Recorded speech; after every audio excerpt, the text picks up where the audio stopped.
ગુજરાતના મુખ્યમંત્રી ભૂપેન્દ્ર પટેલે ઓપરેશન ગંગા જળ હેઠળ જે પોલીસ ઇન્સ્પેક્ટરનું રાજીનામું લઈ લીધું, હવે તે પોલીસ ઇન્સ્પેક્ટર ઉપર આરોપ લાગ્યો છે કે તેમણે દુષ્કર્મ ગુજાર્યું છે। પણ આ ઇન્સ્પેક્ટરને બચાવવા જે રીતના રાજકોટ પોલીસ હવાતિયા મારી રહી છે, લાગે છે કે કાગડો કાગડાનું માંસ ખાતો નથી, માટે કાગડો કાગડાને સાચવવાનો, બચાવવાનો પ્રયત્ન કરી રહ્યો છે। વૈષ્ણવજન તો તેને કહીએ જે પીડ પરાઈ જાનાને રે।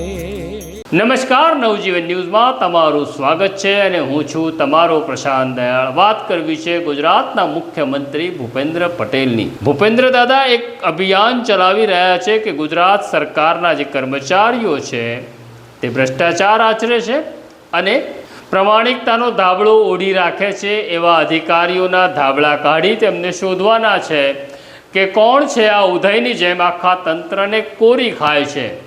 ગુજરાતના મુખ્યમંત્રી ભૂપેન્દ્ર પટેલે ગુજરાતને કોરી ખાતા ભ્રષ્ટ અધિકારીઓને શોધી તેમને ફરજમાંથી ફરજિયાત મુક્ત કરવાની કાર્યવાહી કરી છે।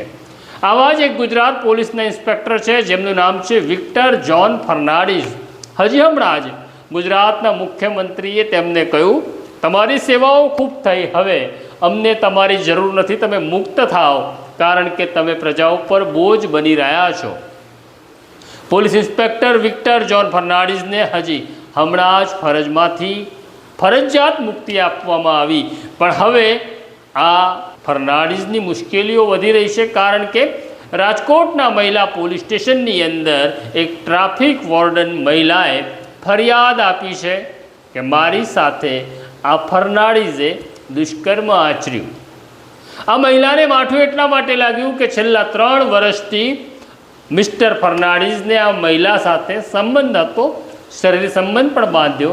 ફર્નાન્ડીઝે કહ્યું હતું, આપણે લગ્ન કરીશું, આપણો સંસાર માંડીશું, અને પછી ફર્નાન્ડીઝે કર્યો દગો અને સંસાર તો માંડ્યો, પણ એક મહિલા કોન્સ્ટેબલ સાથે તેમણે લગ્ન કરી લીધું। જ્યારે આ ટ્રાફિક વોર્ડનને ખબર પડી કે હવે આપણી સાથે દગો થયો છે અને આ સાહેબે તો મોટા વાયદા કર્યા હતા, પણ એની પાછળનો ઈરાદો માત્ર શરીર સુખ હતો, એટલે નારાજ થયેલા આ મહિલાએ રાજકોટના મહિલા પોલીસ સ્ટેશનની અંદર ઇન્સ્પેક્ટર ફર્નાન્ડીઝ એટલે કે હવે પૂર્વ ઇન્સ્પેક્ટર ફર્નાન્ડીઝ સામે દુષ્કર્મની ફરિયાદ આપી। ફરિયાદ તો નોંધાઈ ગઈ, પણ ખબર નહીં આ મહિલા પોલીસ સ્ટેશનના અધિકારીઓને કોઈ સૂચના હશે અથવા અનન્ય પ્રેમ હશે આ ફર્નાન્ડીઝ ઉપર, એટલે માહિતી ગુપ્ત રાખવાનો સંપૂર્ણ પ્રયત્ન કર્યો। અને સમાચારની દુનિયામાં તો એવું છે કે સમાચાર એટલે મરેલો સાપ છે, આજે નહીં તો કાલે ગંધાશે અને પત્રકાર સુધી સમાચાર પહોંચશે। હવે આ પૂર્વ પોલીસ ઇન્સ્પેક્ટર વિક્ટર ફર્નાન્ડીઝ સામે ગુનો નોંધાઈ ગયો છે। જોઈએ રાજકોટ પોલીસ ચાલતી અમદાવાદ આવે છે કે પછી વાહન લઈને આવે છે। આમ તો સામાન્ય સંજોગોમાં એવું થાય છે, જ્યારે સામાન્ય લોકો સામે દુષ્કર્મની ફરિયાદ નોંધાય છે ત્યારે પોલીસ વાસ્તે ગાસ્તે તેને પ્રેસ નોટ આપે છે, પણ આ મુદ્દે તેવું થયું નથી। વિક્ટર ફર્નાન્ડીઝને ફરજિયાત નિવૃત્ત કરી દીધા પછી તેઓ અમદાવાદમાં રહે છે। હજી રાજકોટ પોલીસને આવતા કેટલો સમય લાગશે એ તો સમય જ કહેશે, કારણ કે ક્યારેક પોલીસનું ઘડિયાળ બંધ થઈ જાય છે, અટકી જાય છે, સમય સ્થિર થઈ જાય છે। આરોપી કોણ છે તેના આધારે કાંટા ચાલે છે અને કાંટા અટકી જાય છે। તો આ છે સ્ટોરી ઓપરેશન ગંગાજળ હેઠળ પહેલાં નોકરી ગઈ અને હવે આબરૂ ગઈ એવા પોલીસ ઇન્સ્પેક્ટરની આ વાત છે। કોમેન્ટ બોક્સમાં તમારી કોમેન્ટ જરૂરથી લખજો, અમારી સાથે વાત કરતા રહેજો, અમને સબસ્ક્રાઈબ પણ કરજો, કારણ કે અમને તમારા નંબરની પણ એટલી જ જરૂર છે।